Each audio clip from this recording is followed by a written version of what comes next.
Hi everyone, my name is Jonathan Sim, and today I'm going to talk to you about how teachers and students can effectively use generative AI tools like ChatGPT for teaching and learning. So as Nadia mentioned, I'm an associate fellow at the NUS Teaching Academy and also a lecturer of philosophy. So I know we have many educators in the room, so let me show you something. I've got something for the educators. Have you ever been in a situation, where you're asked to write a proposal, maybe a course proposal, then you open up Microsoft Word and then you see a blank document. Sometimes it's very hard to get started, right? Like what you call writer's block, right? So one of the things I like to do on ChatGPT is I can, launch it and then say, hey, come up with like a 12-week introductory lesson plan. And boom, it's developing the lesson plan for me. And I can use this and make edits and changes accordingly. Now, of course, you can say, oh, but this is not based on Singapore. Can we contextualize this? The answer is yes, we can, right? So I can actually change the prompt and say, oh, put it in the context of Singapore. And I can also say, can you give some sample assignment questions? And voila, here we have the 12-week lesson plan coming up. Now, I can also do one other thing, which is pretty cool. MCQ questions can be very hard to set, right? So one of the things I can do is I can feed it a passage, okay, into ChatGPT. And then I say, hey, come up with like 3 MCQ questions with the confounders and an explanation on what is the correct answer. Yeah. And there we go. Here we have it. The MCQ, the correct option, and the explanation. Wow, isn't that fascinating? Yeah. Now, think about this. How we get ChatGPT to do this for us, right? How is this different from seeking help from a colleague? How is this different from looking at templates that our departments give us or going to Google, right? So, and if we find this useful and we say, hey, actually, if we think about it, it's not too different from seeking help from colleagues, then how is it cheating if students use it in a similar way for their learning? Yeah. So I think what's interesting about ChatGPT is that since it came out in November, a lot of us were very concerned, right? People are saying, oh, students are going to cheat. They're going to take the easy way out. It's a shortcut to learning. I love this quote. Someone on TV said, oh, it's like running a marathon and then someone takes the bus halfway to complete the marathon. But then we do have people saying, oh, students are going to lose valuable skills. And if everyone uses ChatGPT, they're going to lose their writing voice. Very scary, right? But you know what's interesting? If you look at the whole long history of technology, the same complaints have been coming up time and time again with every invention of technology. And you know who's the first person in recorded history to complain about technology? It's our good friend Socrates, the ancient Greek philosopher, complaining about the technology of writing. He said, writing will implant forgetfulness in their souls. They will cease to exercise memory because they rely on that which is written. And look at the last part. People are not going to remember anything unless you motivate them by external marks. Of course, now, 2,500 years later, we're like saying, hey, Socrates, what are you talking about? Writing is great. Maybe, sure, we don't remember as well as the ancients, but we still remember things. And writing has been very helpful to us. It has helped us to go even further as humanity, as a society, right? So isn't it interesting that every new technology, we have people coming up with these kinds of similar complaints? And I think I do want to draw a distinction between 2 different ways of using technology. Yeah? There are 2 ways of thinking about it. So one is called substitution, and the other is augmentation. So where educators are concerned is when technology is used in a substitutive way. Why? Because substitutive uses is to replace human ability. It's like calculator, like what is 52 times 172? Then I don't need to think, I just press the calculator, it replaces my human ability. But just as how writing has helped us to grow and develop as in our culture and society, right? Writing helps us to go further. It enhances our human ability. And technology, many technological tools can help us either to substitute or to augment. Now, what's interesting is that I teach a course of 400 students every semester. And I talk to some of my students and say, hey, what do you use ChatGPT for? How do you use it? Yeah? And many of them actually say that they found augmentative uses to support their learning. So what are some of them? They say, oh, I use it as a learning aid. Nowadays, a lot of them are using this instead of Google. They just type the question straight away to get the answers. Yeah. Some of them use it as a brainstorming aid, idea generator, like basically what I showed you earlier. Some people use it as a writing aid because, maybe their grammar is not so good, or like myself, I tend to be very long-winded. So it can help me to summarize things. We also have people using it as a self-improvement aid because they lack confidence in their abilities, and ChatGPT can help to build their confidence. So that's interesting, right? We do have students spontaneously finding augmentative uses to support their learning, to enhance their thinking abilities. Of course, I've showed this to other educators, and I've gotten two very different responses. The first is, oh, how do you do that? Can you teach me? Okay, so that's one. The other is, some people say, hey, I tried to do it, but the results are terrible. Now, I used to belong to the second camp. When ChatGPT first came out and people asked, hey, Jonathan, what do you think about it? And then I say, the results are very, very mediocre. It's not that great. Then I talked to some of my students, and then they were like saying, hey, you're using it wrongly. They're saying, you know what? The quality of the output is in fact dependent on the quality of the instructions given. So one simple trick they teach me is like, don't just ask the question straight away. They say, they say, you need to add this sentence. Imagine that you're a professor of XXX, like philosophy, then blah, blah, blah, you put your question. Suddenly, the quality of the output improved by 1 grade. Before that, I was giving like B minus B for the output, right? Then after I put the imagine you're a professor, boom, become B, B plus. Isn't that interesting, right? So after they taught me that, I realized, hey, actually, if we say that the quality of the output is terrible, it has to do more with the prompts than with ChatGPT itself. So of course, the question is, how do we do that? Now, I like to talk about binder clips. Yeah, can you see binder clips? We use this to bind paper together, right? But if I ask you the question, are there alternative ways to use a binder clip? Many of us are kind of stuck, right? We're like, oh, okay, binder clip, just paper, right? But notice what I'm going to do now. I'm going to show you alternative uses, very interesting creative uses. Like this, I can put together some binder clips. It becomes a handphone stand. Or I can clip the side of my table and put the cables through the middle part, and I can prevent cables from falling off my table. Wow, amazing, right? Now, think about this. Just by introducing you to these two additional uses of binder clips, suddenly the possibilities of binder clips has expanded in your mind, right? Amazing, right? And the same thing is also happening with ChatGPT. The problem now is the media, the discourse among students and teachers, right, is more about ChatGPT and generative AI as an answer machine, as a cheating tool. So people are stuck in that frame of thinking. They can't see how they can use these tools for any other purpose.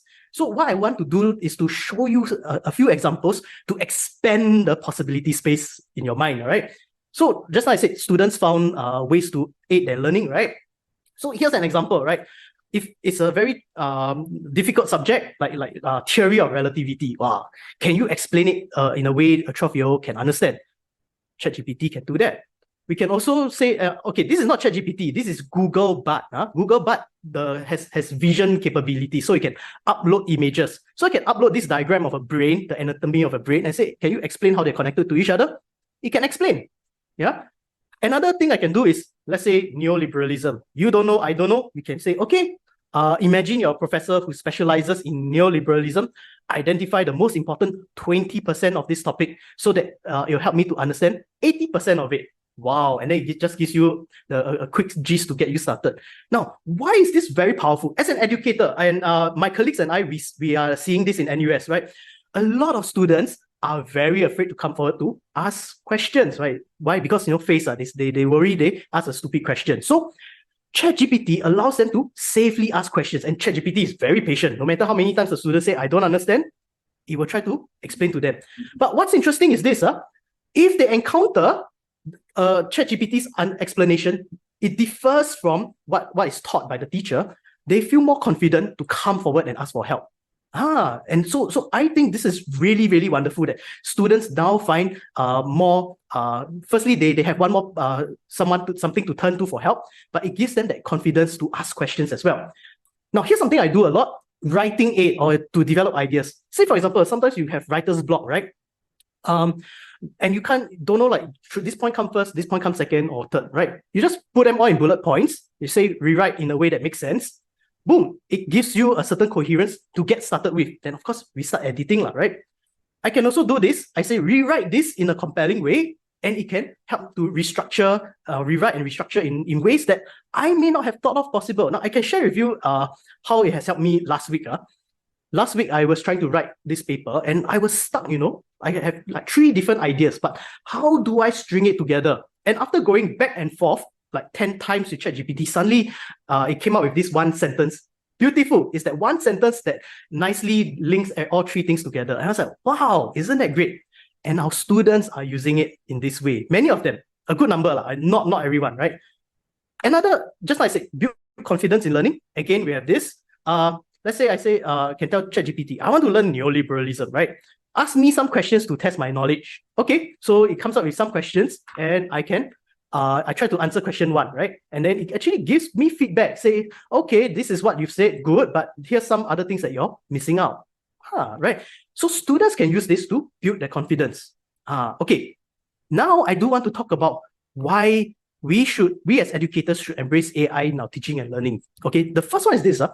Unfortunately, we are fighting a losing battle developing AI-resistant assignments. And I say this because a couple of us in NUS, we've been trying to do this. At first, we say, okay, ChatGPT cannot read PDFs. Now the paid version can read PDFs. We say ChatGPT cannot access websites. The paid version can. Microsoft Bing can. Google Bard also can. We say it cannot read images. Now quite a few of these can, right? So we are really fighting a losing battle in this. The other thing is this. There is a certain uneven playing field now. All those ideas that I showed you earlier, those came from the savvy AI students, the students who are very savvy with using ChatGPT. They are a minority, because there's a good number, but they are a minority. Most students still don't know, right? Like I'm sure many of us here were like, oh, all these examples, so new. Many of our students also are unaware. And because they're unaware of all these ways of using it well, they don't want to consult ChatGPT. So what happens now? The savvy students who know how to use AI to augment their learning, enhance their abilities to go further, they will have an unfair advantage over everyone else. And if you think about it, we as educators, we're supposed to prepare our students for the future, right? Not just future of work, because AI is going to be in our professional and private lives. So part of education, I believe, is we should also prepare our students for the future to give them the kind of AI competencies. How can we prepare them to use it rigorously? So, okay, the savvy students are great, right? But majority are still non-savvy. So how can we get them up to speed to be as savvy as the others? Now, over a couple of months, I've worked out there are 3 important learning objectives that we can work on to foster AI augmentation with our students, so that students will know how to learn on their own. And this is also coming from my own reflection as I try to learn to use ChatGPT effectively in my work, right? The first one is that we need to develop a disposition to in students or in ourselves to develop that team synergy to work with AI. What do I mean? You see, like we all can talk to other human beings, but not everyone is a good team player, right? You see some people, they work in teams, they're like, yeah, and then they build on their ideas and they can go further together, correct? It's the same with a human and AI. Can we build it?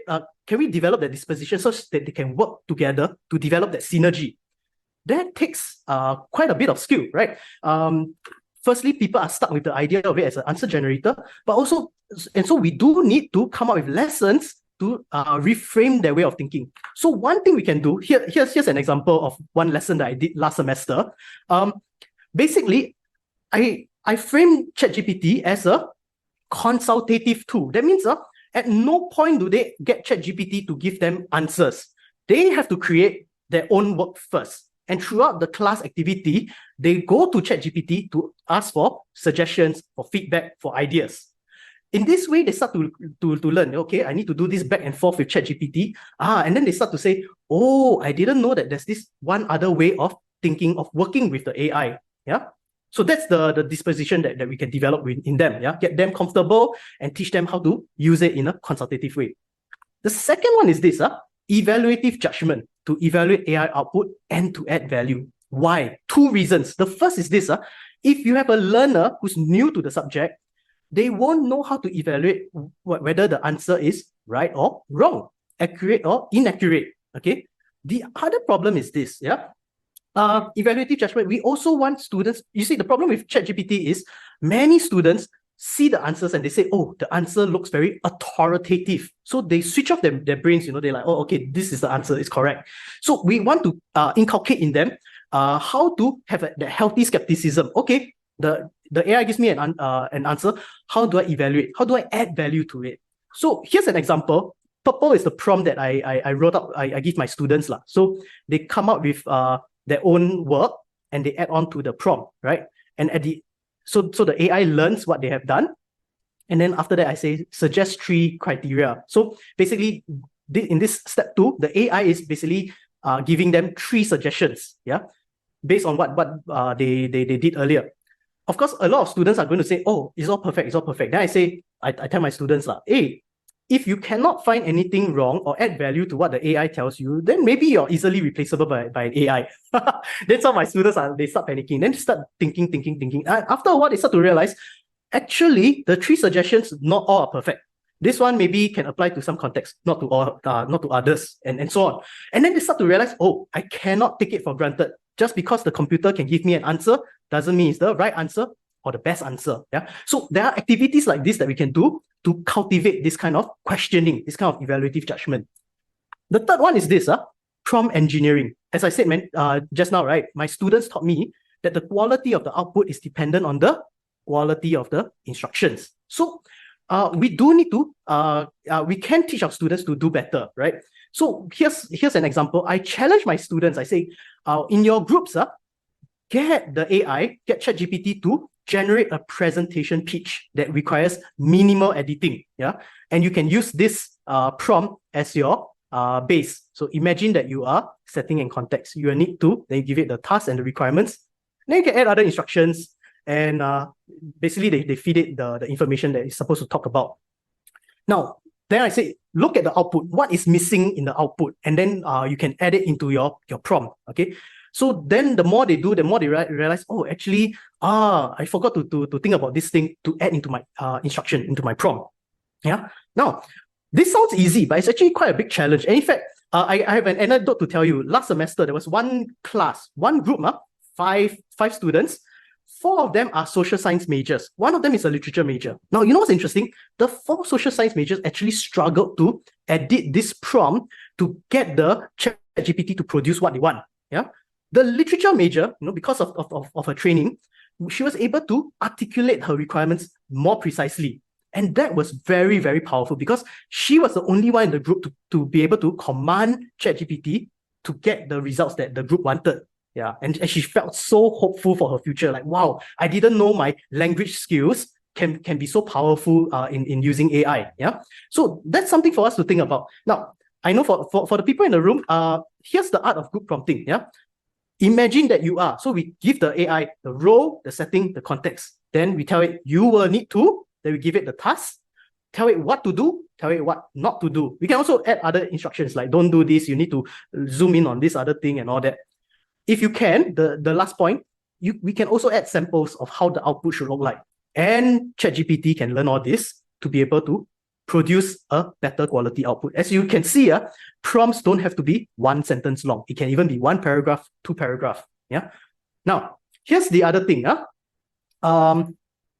AI collaborative learning. I think what's interesting is that all this generative AI has produced one new way of teaching and learning with students that was never possible before.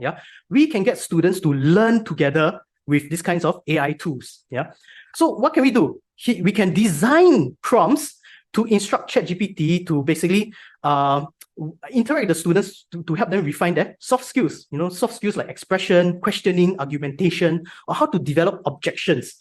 Traditionally, what does it require? Maybe one-to-one with a human instructor. Then as the student does, the human instructor says, oh, maybe you can do this, or oh, maybe you can do that, right? But now we can automate the process and it can be a class activity or even an assignment. So here we can say, I want you to act as a confused student. Pretend you're confused about philosophy, you have partial knowledge, makes little sense to you. And as I teach you, ask clarification questions. So then the ChatGPT is going to ask like this. And then I will try to explain, you'll ask, and I'll explain back and forth. We can also get it to engage in Socratic dialogue. So we can get ChatGPT either to role play as the questioner or the one asking the question, the one answering the question.